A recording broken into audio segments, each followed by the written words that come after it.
I want to welcome everybody. This is the 6th webinar so far in the series. Today it's going to be about the basics of Google Calendar.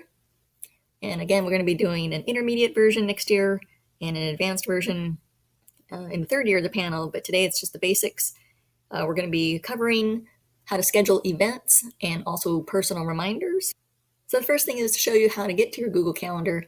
And right now I'm in a test account. I'm not in my personal account, but my account screen for this webinar. And I'm going to go up to the top right where the Google Apps launcher is. It's this kind of box of 9 little squares, sort of looks like a Rubik's Cube.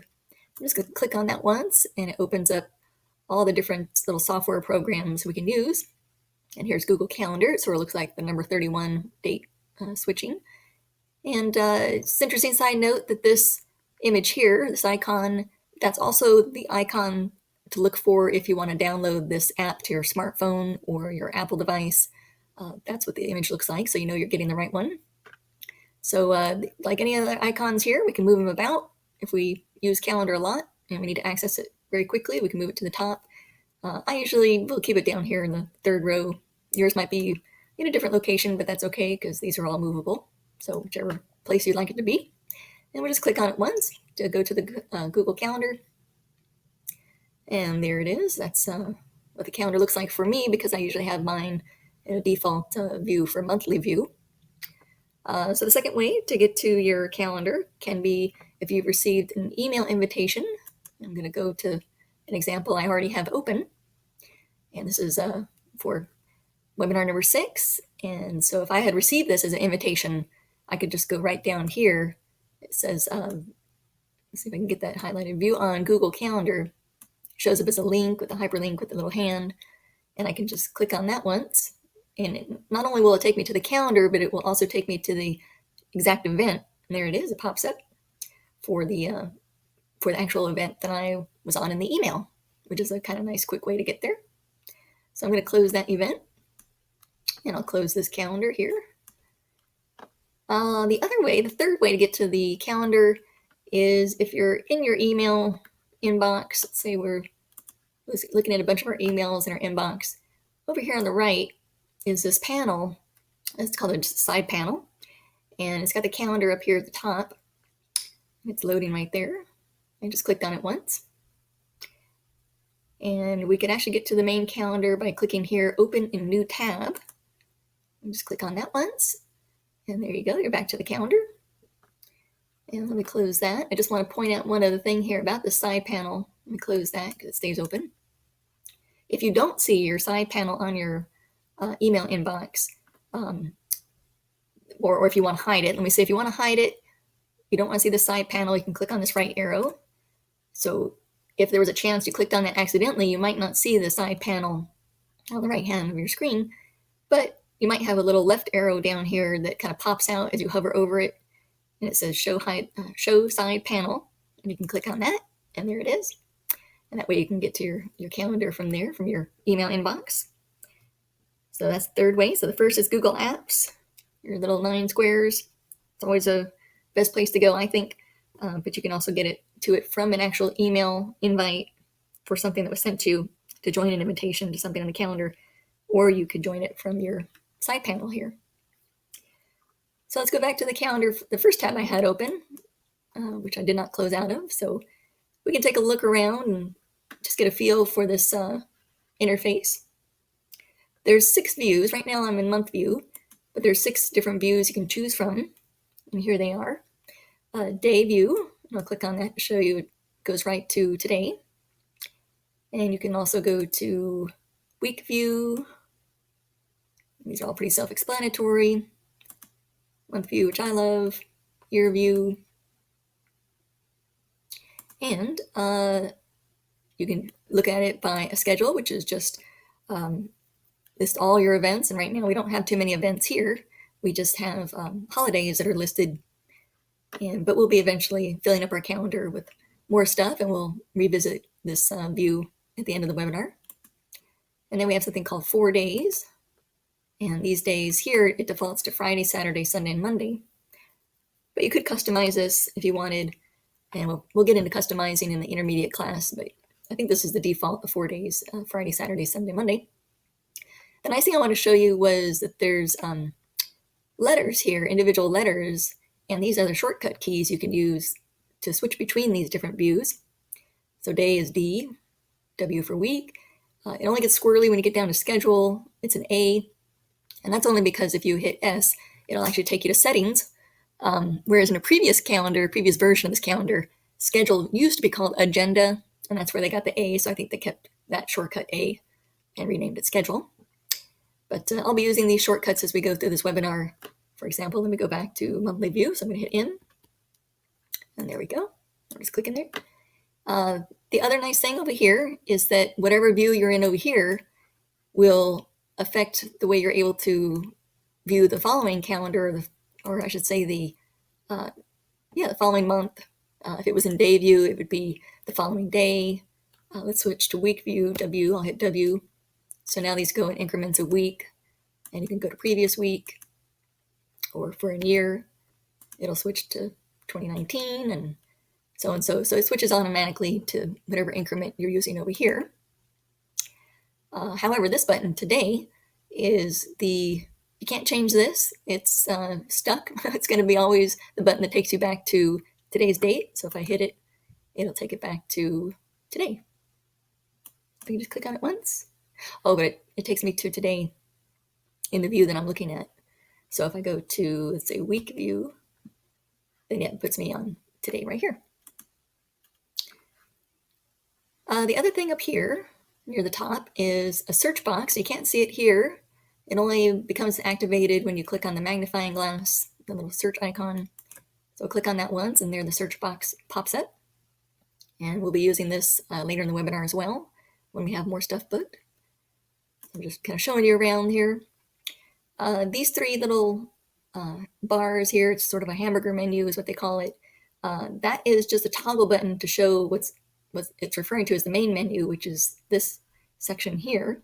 So if I click it, it hides it, and you have a little more real estate space. If I click it again, then it pops up. And I usually prefer to have it shown on the screen because I like to use this little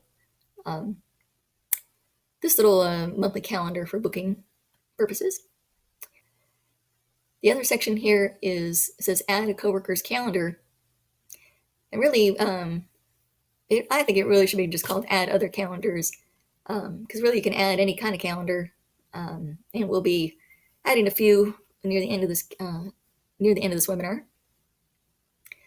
And down here we have which calendars we're actually having displayed to us, and then we go over to monthly view. I'll hit in for month.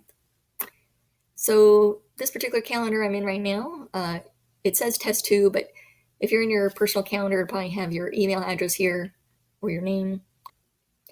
And if you have any birthdays that are entered into your contacts, sort of like your address book, it pulls the birthdays from that information and put it on your calendar.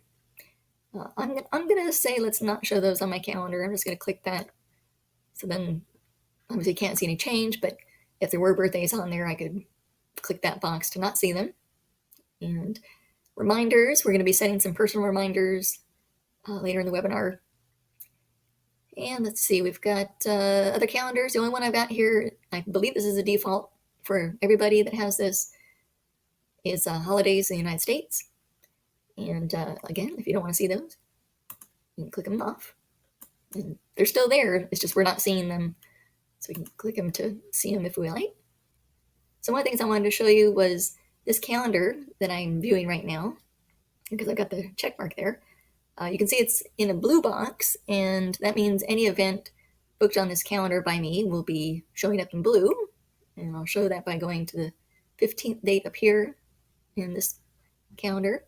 I'm just going to click on the 15th, and then I'm going to hit D for day, and it takes me to the day view. And let me scroll down. There is booking, and you can see it's in blue. But say, for example, I wanted to see this maybe a little better, maybe have a darker background for any event I book. I can actually hover over here to the calendar, and 3 little dots pop up, which usually means more options. And I can click on that once. And then I can choose a darker color here. I'll go with graphite. And so that's a little darker, maybe a little easier to see the white text. So that means any event now, you can see it, the little blue box kind of turned dark gray. So that means anything I book now will be that event color, and I'll be able to see it a little more clearly. So let's talk about how to create an event. And I'm going to go to monthly view. So I'm going to hit M for month. I want to start off with the two easiest ways to to create an event. And the first way is just to click and drag on a time. My tip for that is to be in day view. So say if we're going to book something for the 26th, I'm going to go to the 26th over here in my small calendar, and then I'll click day view. And let's say I want the event to be from 2 to 3. Let me zoom in here a little bit. So while I've got day view up, I can put my cursor almost right next to the line where it starts at 2 and click once, and it automatically books it for an hour. That's my default setting for events, is an hour booking. So we'll call this one event number 1. And let's just describe how we booked it. Just as an example, we'll say click on date. And it automatically puts in the correct date and time, which is why I love doing it this way. It kind of saves us a step. And right now we'll just hit save because we're just doing a simple booking, and you can see right there it updated, and it gives you a chance to undo for I think this hovers around for 5 seconds, and then it'll eventually go away. The second way to do a booking is we'll go back to month view. I'm going to hit M for month view. And you could click on this red button here down the bottom. When I hover over it, it says create event. So I'm going to click on that.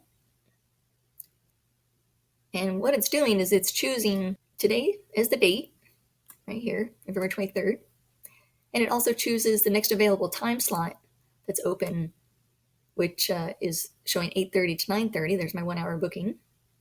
But you can see by me just clicking in here into these fields, I can change these times to however long I want. Right now I'm going to keep it for 1 hour. And I'm just going to call this event number 2. Click on plus button. And add the word button. All right, and we'll just hit save. And we can see right there it is for 8:30 on the 23rd. We can click on that once, and up it pops. And here we can see that by default it's set a notification of 10 minutes before, and this is the calendar that it's being booked on, which of course is what we want. My personal calendar. And it is for 1 hour, 8:30 to 9:30.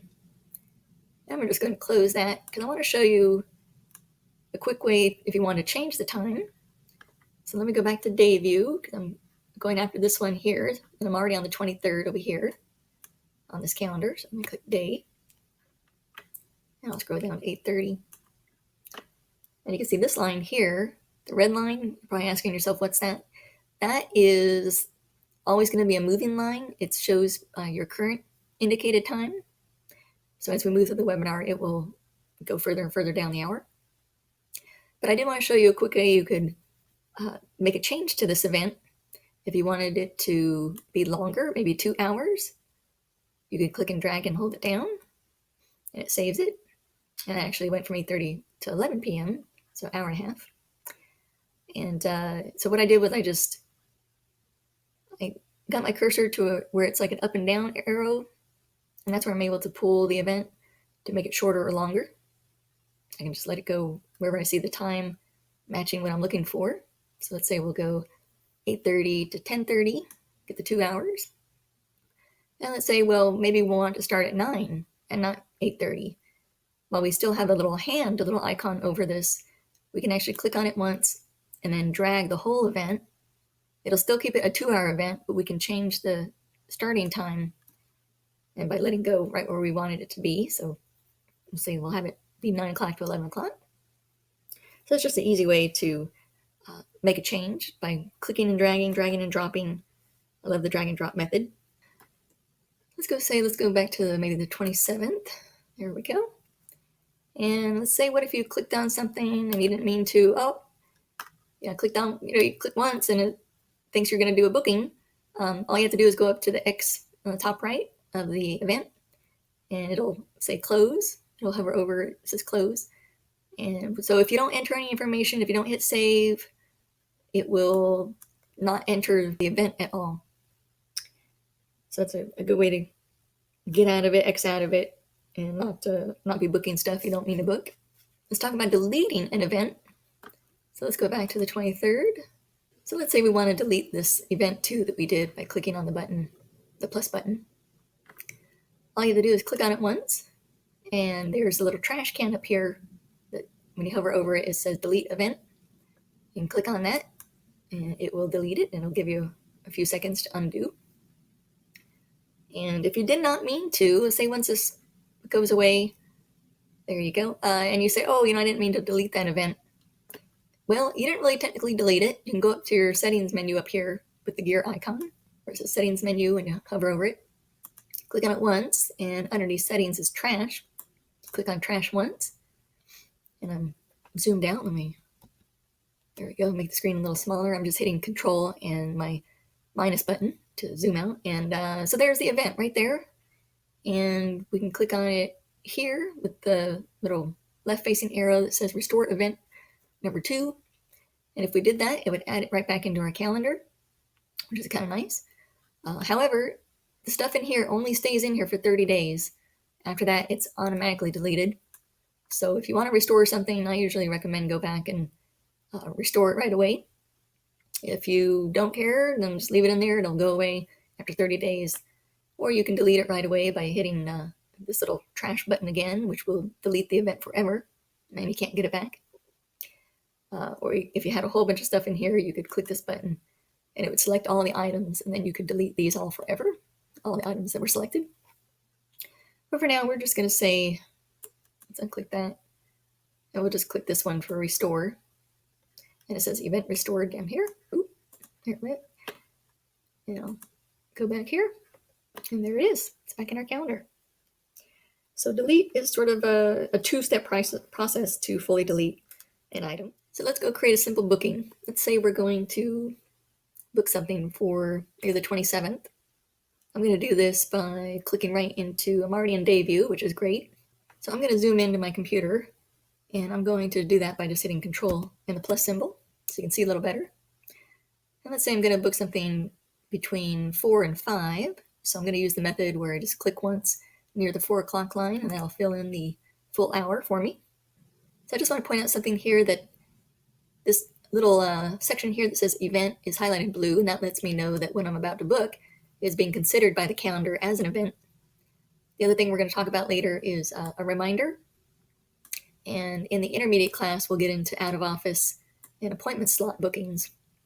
But for now, I just want to point out that whenever you book an event, or I should say, when you click on the calendar, it defaults to booking an event immediately. So you don't really have to select it. It's usually selected already. So I'm going to add in here, meet Sue at coffee shop. And we know we've already got the right date, but say if we wanted to change the date, we could just click on it here and select a different date. And the same is true for these sections here. If we want to change the time, we could pick any time we wanted. And same for this one. And you'll notice the date over here appears as well a second time. And of course you get the calendar as soon as you click on it. The reason this is on here a second time is maybe you might have something that extends over a week. And so the end date would be a different date altogether. It wouldn't be ending on the same date. So that's why you have a second date appearing. And instead of hitting save at this point, I'm going to hit more options. I just want to show you the more detailed screen here for bookings. And these are also places we can change our time, just like the screen we were in before, by clicking in them and dragging down the little sidebar and our ending date. And if we wanted to select a time zone, we could by clicking on it once. And even if we had to use separate start and end time zones, I haven't had to use that yet, so I'm going to unclick that. I just clicked it by accident. Mine defaults to Eastern time, and so I'm going to say okay. That is fine by me. And if we were going to have this as an all-day event, we could just click this once, and you see our times go away, and the time zone goes away. And I think for this, though, I'm not going to meet her at the coffee shop all day. So I unclick that. It goes back to my times that I wanted originally, 4 to 5. Now, if this was a repeating event, maybe I was meeting Sue every week, or every other week, I could click on this button that says does not repeat, and then I can change it to however often it does repeat. Does it repeat daily, monthly on the fourth Tuesday? It's picking certain dates here, but if you wanted to go custom, just click custom. So let's say maybe if it was every 2 weeks, then and maybe it was always Tuesday and Thursdays that we met, and maybe we were meeting until a certain event was over. So we could say we would like it to end. Let's say maybe the event was over on April 1st. So we could say, well, we won't be meeting anymore after April 1st. So we can have all these reoccurring bookings or repeating bookings end on April 1st. And then we click done. So there it gives us our description here, which is kind of nice. So we have another chance to look at it. But for this example, I'm just going to go back to does not repeat. It was just to show you where you could do a repeating booking. Let me zoom out. There we go. So you can see a little more of the stuff down here that we're going to talk about. Add location is a physical location. So say, for example, if I was going to meet Sue at a coffee shop, I could type in the name, and it's already starting to pull up locations that are around me, around my vicinity. But say if I was going to meet her at this location in St. Cloud, I could just start typing in the city, and there it found a particular location in St. Cloud, so I can click on that once, and it actually adds in the whole address. If we were going to do a video call, I would be adding it here by clicking Hangouts Meet. But for this one, I'm going to meet her physically at this place, this location.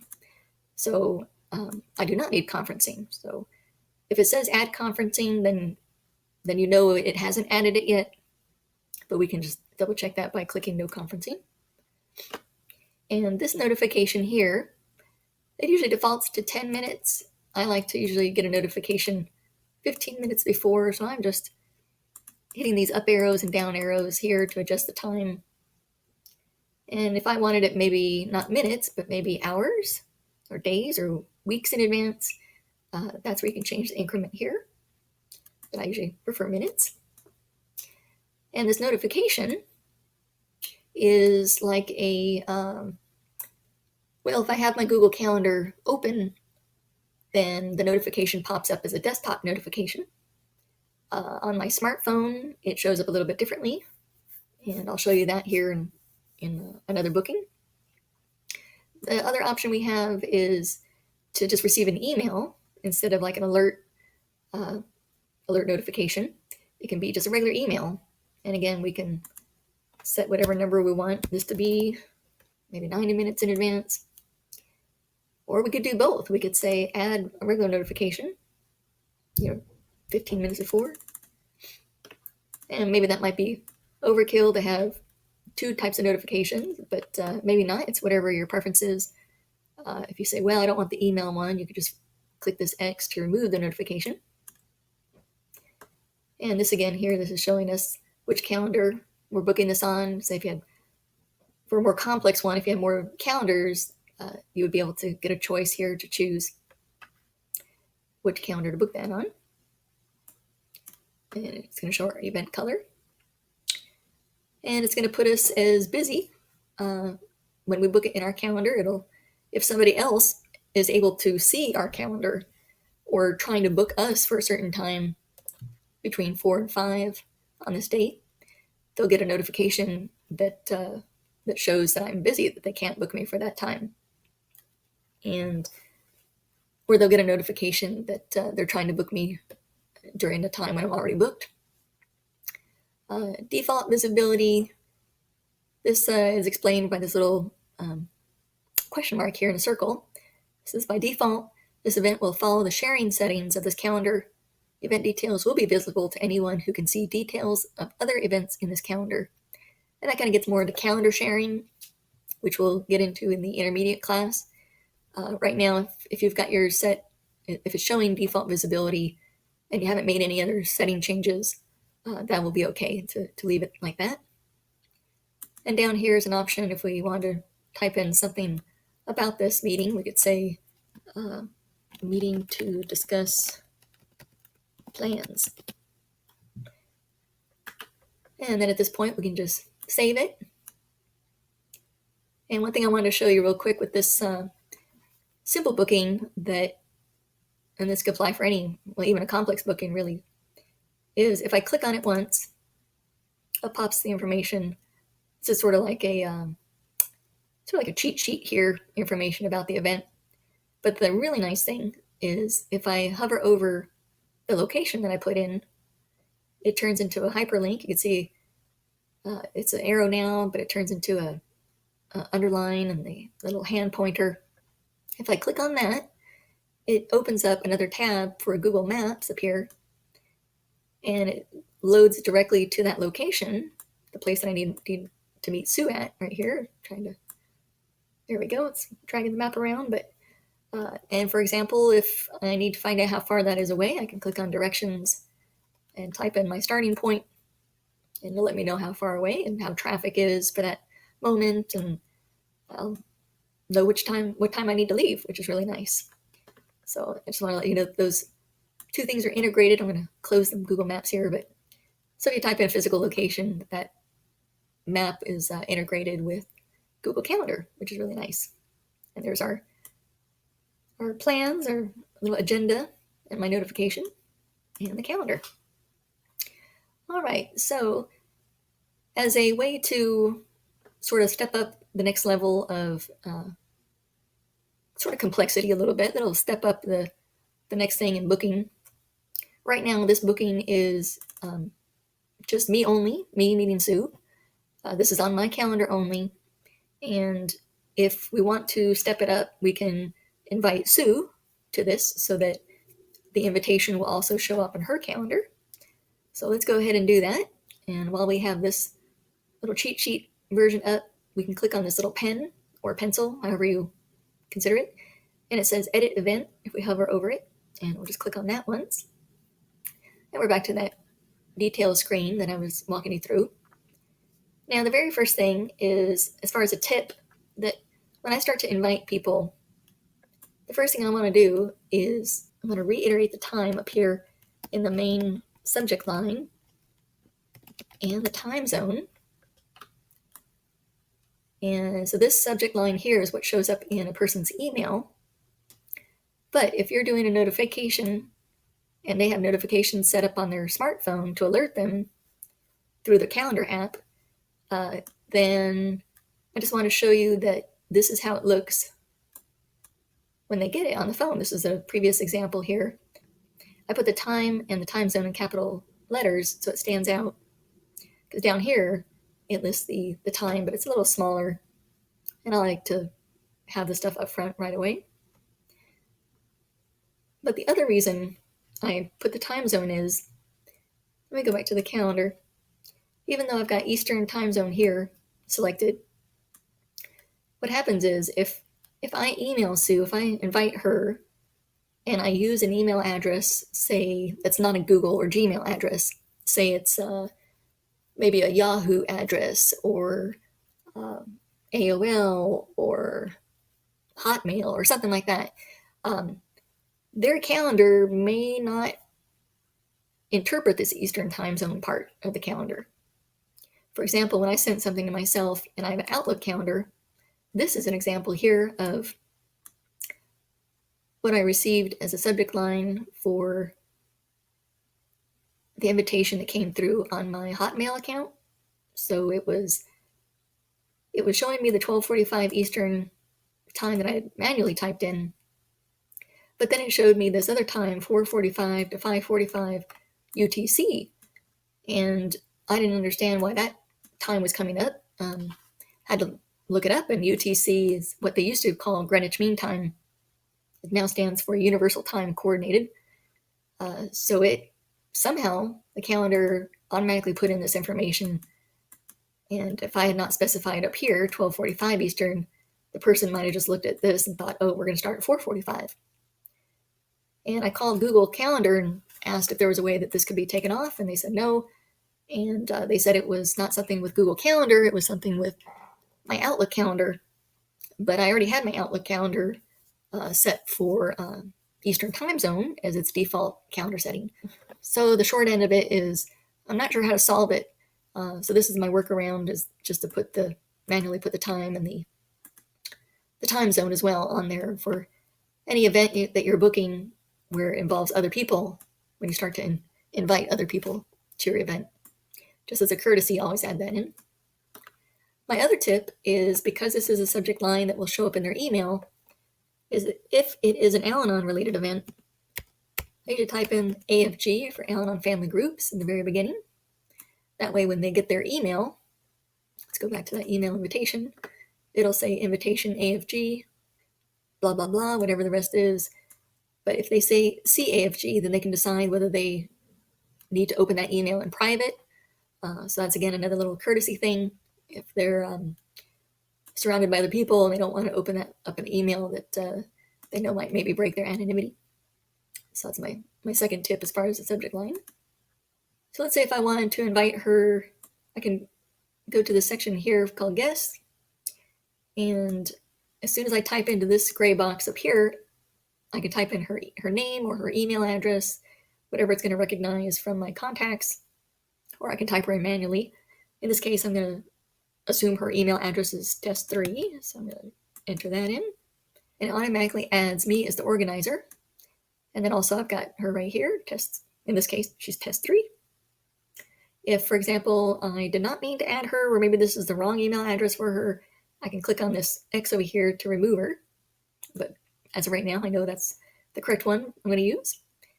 And I can scroll down a little bit, and there's an option here way down at the bottom. Okay, let me zoom out a little bit. So there's a section here that says, these are the privileges that you can give a guest. And if you click on Modify Event, then the guest is able to invite others to the meeting, and they can also see the guest list of others that were invited. If you unclick this, then it still gives the two options, but it shows the two options clicked. Let me say that. But you can now have control over, maybe they can see the guest list, but you don't want them to invite others. Or if, for anonymity purposes, you don't want them to see the guest list because maybe somebody has personal email addresses that they don't want revealed to other people, you can unclick that. And that way the guest can see the booking, but not much else. So they're not able to make changes to the event or invite others. But I'm going to say, because this is a meeting just between Sue and myself, just us two, I'm going to say yes, she can see the guest list. And in order to send this to her with an RSVP, you'll notice there's no thing here that says RSVP to add that information, will you be attending? Yes, no, or maybe. That's actually all added automatically. As soon as you hit save will also save, but it will also send it will send the invitation. So here it says, would you like to send invitation emails to Google Calendar guests? And our choices are cancel, don't send, or send. In this case, we're definitely going to say yes, we want to send it to her. So we'll send it. And so the event is saved and the email is sent. Now you can't see it. You can't even see it in your email sent box, but it did send out to her. And when they reply back, when Sue replies back, she can reply back as a RSVP yes, no, or maybe. And I'll show you what that looks like here in this email invitation for the webinar. There's a little section here that says yes, maybe, or no. And while we're here, I'm just going to show you an example of what that looks like on a calendar. So right now, let's say I've already accepted. I said yes to going to this webinar number 6 on the 17th. So let's go look at that on the Google Calendar. The booking will show up as a solid color, and there it is, AFG webinar 6, and it automatically opened it up because we went to it from email. And it says here, going yes. And say if I wanted to change it, I could change it here. I could say, well, maybe I'll go. I'm going to click that. And it says responded maybe. So that sent the email off to the organizer, the person that booked the event, and let them know that I'm tentatively accepting But the booking itself on the calendar, I'm going to zoom in, it's no longer solid. It's got these kind of diagonal lines. That means it's a tentative booking in my calendar. And let's show you another example. Let's say I go back to the email invite, because I can either choose yes, maybe, or no from here. So let me switch this to no. And now we'll go to that calendar booking as well. And there it's updated. I'll zoom in. And it's sort of like struck through, but it's still showing up in my calendar. It's just not filled in. It's transparent.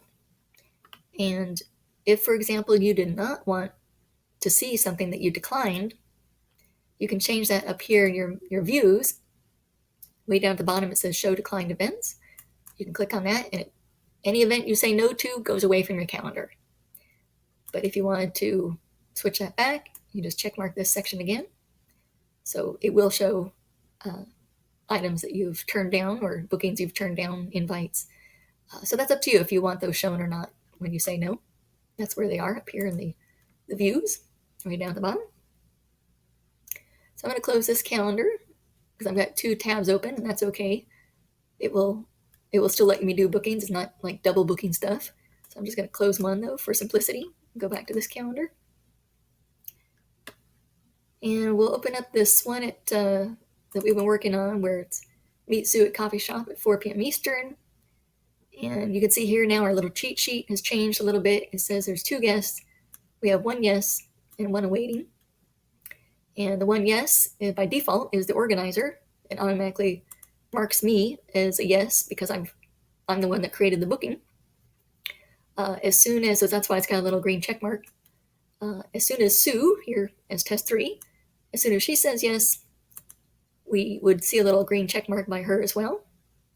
And you can see this little tip pops up where we can do extra stuff with her if we want to add her to contacts, send her an email, all this extra fun stuff. But right now I'm just going to go back to edit event up here, a little pen, because I want to show you one thing that if we wanted to say, let's do a video conference call instead of meeting at a location.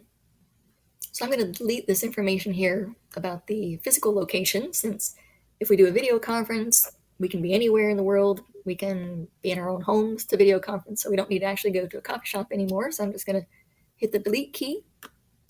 And up here, instead of meet Sue at coffee shop, I'm just going to get rid of that.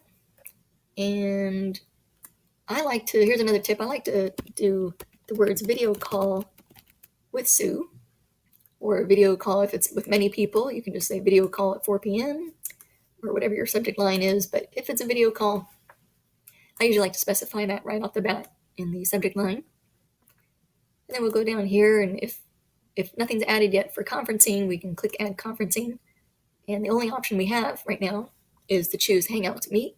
That's the Google software for doing video conferencing. As soon as we click that, we have an option for Manage Details. If I click on Manage Details, up pops the information for the meeting code. This is what both people in the meeting would use to do the video conference. And also this is the information where, say if a person wasn't able to get their Wi-Fi signal strong enough, or maybe the conference software wasn't quite working right, they could call in on a regular phone number using this regular phone and PIN, and you would still be able to have a call. So I'm going to click done. So that information goes away. It's there as soon as you click on it, but if you click done, it's kind of hidden under that section. So I'm going to show you why that's important, why that information there is important.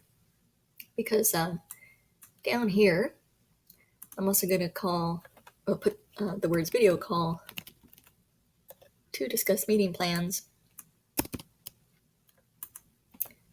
And I'll also type, here's the meeting code link, colon. And what I'm going to do is I'm going to help out the other person by putting this meeting code link under Manage Details down below. And I'll show you why when we go back to another email invitation. But this is the meeting code I want, and you can see it turns into a hyperlink as soon as I hover over it. It becomes underlined. I have a little pointer hand. But right now I'm going to click right click I'm going to do a right click on my computer. And there I have an option to copy link address, which it looks like it didn't do anything, but it did. It copied it to the clipboard. And I'm going to click done. So I'm going to scroll down here, and where I said, here's the meeting code link. I'm going to put my cursor. And at this point, I can either do Control V as in Victor. And if you're on a Mac, it's Command V. Or I can right click again to paste it and choose paste right here. And I'm a big fan of right click. I believe on a Mac it is Command click. So, but here I'll just do paste. And then I'll choose to turn this into a clickable link. So if I highlight it all and I choose this little link icon, click it once, and it's basically telling me it's going to take this text and turn it into this hyperlink. And I'm okay with that, so I'm going to click OK. And now you can see it's blue and it's underlined. And I'm going to save this. Now that we have all our information up here, AFG video call, the time and the Eastern, right up there at the top, video call to discuss plans. Here's a meeting code link, and there you go. I'm going to show you what that looks like on the invitation itself. I'm going to click save. And now it's thinking, because we've already sent out this invitation once before, initially, that it's thinking we now did an update, which we kind of did do. So it says, would you like to send update emails to existing Google Calendar guests? And I usually will add an optional message. It says here, add an optional message for existing guests, just to clarify what the change was. So we'll say added video call meeting code. Say no longer meeting at a coffee shop. And we have the options here, cancel, don't send, or send. And we definitely want to let Sue know that we've added that video call meeting code. So we're going to hit send, and she'll get a notification that the invitation has changed. But let me go back to that invitation for the previous webinar, number 6, only to show you that if I scroll down just a little bit, here is information about the Google Meet video conference link, which you see it's showing up blue, and so the person can go right into the meeting by clicking on this. And I won't click on it now, but it's just a quick way for them to get there. Because the other option, if this information is not included here in the little section for information, then you'd have to scroll all the way down till you get to the automated information that Google puts in. And there it is. It says joining info. And there's the same meeting code link.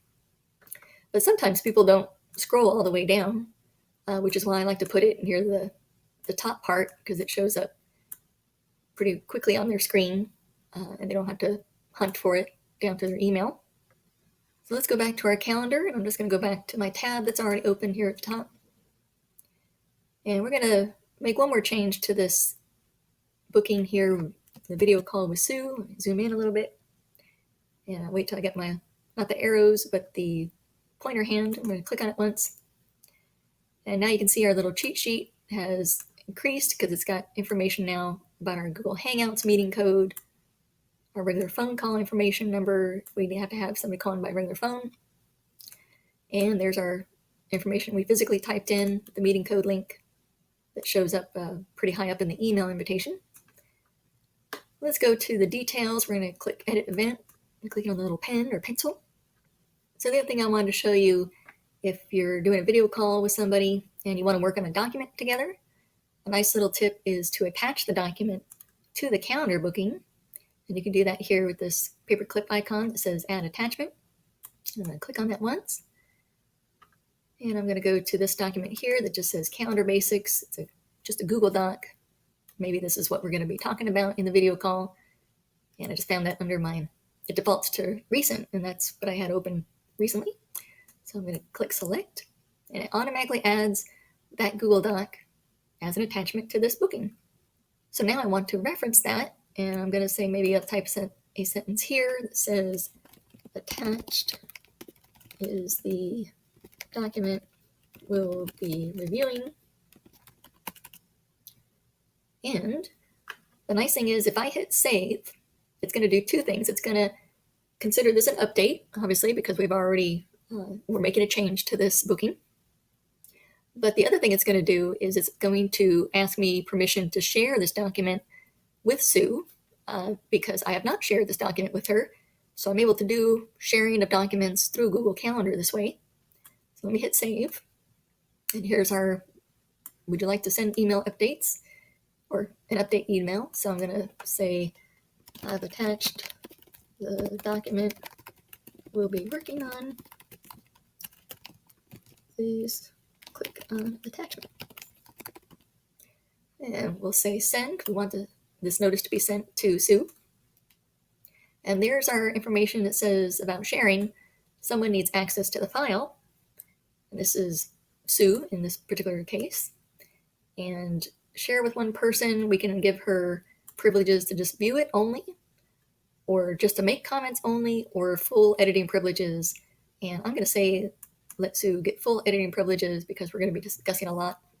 And we might be typing stuff back and forth to each other. And I'm going to hit invite, and that will automatically share the document with her as well. And let me show you an example of what that would look like in her email inbox. Sort of a new layout for Google Mail is the attachments now kind of show up as a little icon, and this can be clicked on to open up the Google Doc. I just want to show you that that's kind of a nice quick way to share a document is through Google Calendar. So let me go back to the booking. I do want to say a little, let me go back to edit event. And I do want to say that if you're sharing a document, it's a great way to do it through the calendar, so long as they have a Gmail account or a Google account or a regular Area9 account. If, for example, you're trying to share it with someone that has, let's say Yahoo, AOL, Hotmail account, like we talked about before, Google Calendar seems to have issues with trying to share that document with those types of email addresses. So I wouldn't use Google Calendar in that sense, or at least I would, and I'm trying not to get too complex here, but say if it was the Google Doc, I would go into the Google Doc program, the Docs program, and share that document with that other email address, that non-Google account email address, just because Google Calendar has some issues with trying to share documents with other non-Google accounts. So you could technically share it, do all the sharing permissions within Google Docs, and then just do your regular attachment and add the email addresses, the Yahoo, the Hotmail, whatever it is. It will then be okay with sharing with those because you've already set your sharing preferences in the previous, in this program, whatever like this one was Google Docs, so I would have set the sharing preferences back in that other program first. So that's just something to keep in mind. And with that in mind, I'm going to close this. We didn't make any changes, so that's okay to close it. And I do want to show you booking something for somebody with an external address. So we'll just call this one, we'll say external invite example. And we'll go to more options. And I'm going to, over here, type in an old email address I don't use anymore from AOL way back in the day. And as soon as I click that, it comes up with an asterisk. And this asterisk means calendar cannot be shown. And if I click on the question mark, it says, I'm going to have to zoom out so you can read it all. And we'll hover over that. Google Calendar could not resolve the indicated guest for one of the following reasons. The guest may not use Google Calendar, which in that case is true because AOL uses a different calendar or definitely does not use Google Calendar. Or it says you may not have permission to access the indicated calendars. So it's not able to resolve any times that maybe I have conflicting times on my calendar, but on my AOL calendar, but me as an organizer, I would not know that because Google Calendar cannot resolve that other calendar. And at that point, that's okay. We're still going to invite the person. So we'll hit save. And here's where it's asking us if we want to send out the invitations by email. We'll say, yes, please send them. And here's the notification that we're inviting guests from outside your organization. So basically, it says the following guests are from outside your organization, and it gives the email address. It says, are you sure you would like to invite them? And we can say in a way say no by hitting continue editing and go back to the details screen, or we can say yes, go ahead, invite them. It says invite external guests, so we'll click that. And it says event saved. And so the email goes out to the other person, say if it was maybe, or whatever calendar they're using, they could accept the invitation and it will book it into that particular calendar they use, whether it's like Hotmail uses an Outlook calendar. If maybe they're on an Apple device, maybe it puts it into iCal. So we can still do bookings with people if they don't have a Google Calendar, which is kind of nice. Say we go to booking a reminder for maybe the 2nd of December. And they're very similar to booking in advance, but so much easier. Let's say at 3 o'clock on December 2nd, we want to book a reminder, so we're going to click once near that 3 o'clock line. And here, remember I mentioned it defaults to event. Well, now we're going to click on reminder, and that's going to turn this button blue. And we can just type in whatever the reminder is, trash day. And again, it shows our December 2nd, which is what we were on, but we can always change those if we want to.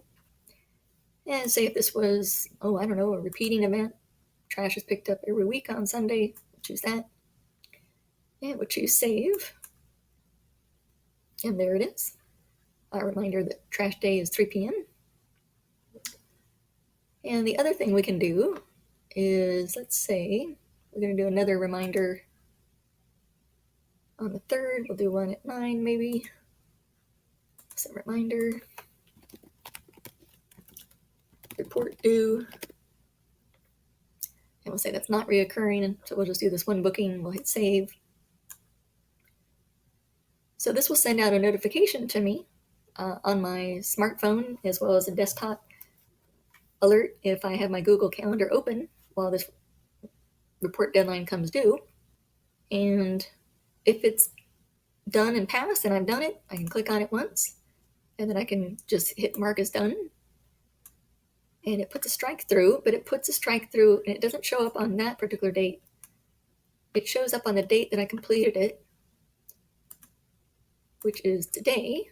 So we're going to click this button to go to today.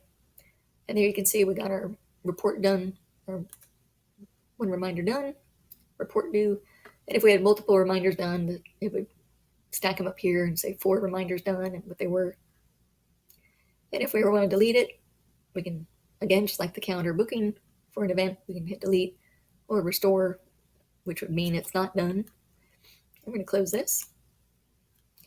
The other thing I want to show you is if you wanted to change colors of reminders, if you don't like whatever color yours defaulted to, again, we have those 3 vertical dots, and we can click on that once. Let's say we're going to choose the purple color called grape. So now all those show up as, if we go to month view, and we go to next month to see there's all our reminders for trash pickup. The thing about reminders is that these are just for your personal use. There's no way you can, if we click edit details, yes, we can change this info. It's the same stuff we were on before, but we cannot invite people to our reminders. This is just for us. And if you have the Google Calendar app already installed on your smartphone, you can set an alert notification sound for a reminder. So I'll just hit save. And because it's a recurring event, it's asking if I want to make a change to just this reminder or all the reminders, all the recurring ones. And we'll just say this reminder, we'll say okay. Now that we've done a couple of things, we've got stuff booked, I want to go back to that search box we talked about earlier, and we'll show you how that functions. Let's say we're going to look up stuff that is Al-Anon related, which we typed in as just AFG in our bookings. So I'm going to type AFG in my search box and I'll hit enter. And now you can see a whole bunch of stuff pops up related to Al-Anon stuff I've declined. But it's just looking for anything, any of our events that we booked with these 3 letters in it, AFG. So I found a whole bunch of stuff. If we needed a more complex search, we could click on this down arrow that gives us more search options. And we'll be getting into this detailed stuff during the intermediate class. So right now I'm going to just clear the search. But I just want to show you that that was how you could open up the search box, and then we'll get out of the search feature by clicking this left arrow to get back to the calendar. Another nice thing is to add another calendar to your calendar. This section here, we would type in a person's name if they had given us permission to see their calendar, that they had shared it with us, which we'll get into more in the next classes, intermediate and advanced classes. But I'm going to show you here this plus button that says add other calendars. You can add public calendars. I'm going to click on that once. And I'm going to choose third one down. It says browse calendars of interest. So here we have options to do all different kinds of holidays. And there's sports, which I'm going to choose one for football. I'll go with NFL. And I'm looking for Tampa Buccaneers, which is way down there, alphabetical. I'm just going to click this box and check mark that. And it says calendar added. Right there, you can see it, Tampa Bay Buccaneers on my left. I'm going to add one more calendar as well that is under the other category here that says phases of the moon. And I'm just going to click on that and it'll add it to my calendar. Now I'll go back to my regular calendar. And you can see the stuff in yellow over here is showing up as phases of the moon. Full moon on the 22nd of December. And again, if I want to change the colors of those, it's down here on the far left. Let me zoom out a little more with the little 3 dots. And I can say, maybe I want the phases of the moon to be in a light purple wisteria. And it automatically changes them all to that light purple. And I want to show you the Tampa Bay Buccaneer booking. So I'm going to click on here the 23rd, just where it hovers over the number. See if I click away from the number, it turns into an arrow. But if it's hovering, I can click on that. It's another way to take me to the date. So it looks like right in the middle of Buccaneers at Cowboys. I've got to take the trash out at 3. But I'll show you the neat thing about this, clicking on their booking. This is the Buccaneers calendar. Then it shows me what time and what time they're playing, and I guess it's on the Fox channel. So, but I can keep track of their schedule, which is kind of nice. I'm going to close that. If I go back to M for month view, I can see they've got quite a few games here, 49ers, all that kind of stuff. And again, if you get tired of seeing those, you can just unclick those. And when you're ready to see them again, you can click them again over here on the far left by their calendar. And so now if we go to our schedule view, which we can do by hitting the letter A as a shortcut, you can see our schedule view has gotten a little busier. It's got our reminders. It's got our Tampa Bay Buccaneer games in there. And it's got quite a few days there. And we can advance day by day. But that's what the schedule view looks like. The schedule view will show you reminders as well, which is nice. If you want to jump to a date, if you want to go to a date, say, January 1st of 2025, I could hit the G key, G for go. I can hit that on my keyboard. And there you go to date. And we'll type in 1125. And you can do dots, you can do slashes, dashes, and we'll hit go. So now I can see January 1st up here, or even here, is a Wednesday in the year 2025. How neat is that? So January 1st will be right in the middle of the week in 2025. So if you wanted to book something that far in advance, you can do that. It'll take a booking that far in advance. And let's say stick to resolutions. And we've got that for an all-day event. If we wanted to add a specific time, we could by clicking over here, add time. But right now we'll keep it as an all-day event, just a quick thing. We'll hit save just to show you that we can book something that far in advance. And you can choose any date you want, but we'll go back to today's date. All right, last 2 things. If you're ever stuck in a bind, you can go over to your gear icon. Way down at the bottom is help. Click on help. And this feature is all about Google Calendar. So you can scroll down here and see popular items, anything having to do with events, how to create an event, how to invite people. It will get into more advanced stuff if you want to get into changing some of your settings and customizing. But if you're in a bind and it's like 2 a.m. and you need help, you can always go to that and then type in whatever your issue is, delete an event, and it will pop up an answer for you. It's kind of a quick way to get an answer and not having to go through just regular google.com or a regular search engine, because this all has to do with the software Google Calendar. And nice thing is the solutions it gives you are specific for your desktop computer. But if you wanted to see how you could delete an event on an Android or iPhone or iPad device, you can click on those as well. So it's more detailed, specific help. So the last thing I want to show you is something I learned recently. I'm going to get my little pointer hand here and click once. Get our cheat sheet up.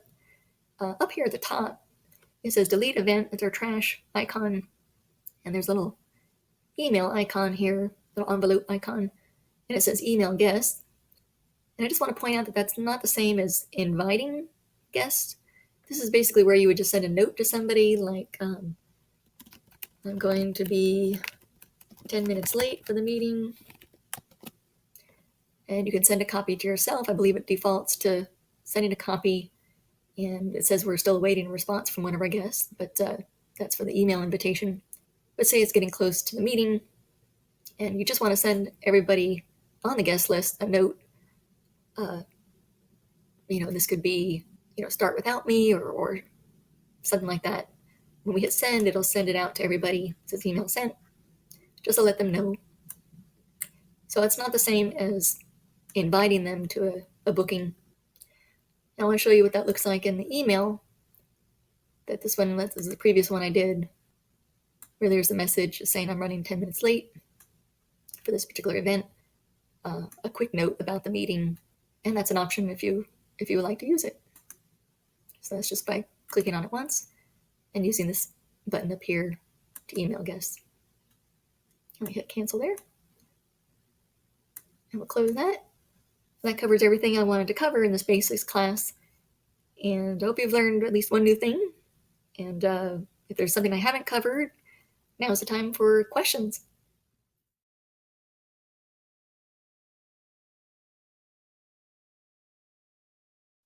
So this interesting question came up in the December 2nd webinar, and we eventually got it solved in a roundabout way. But this is my recording of a simpler version of the answer.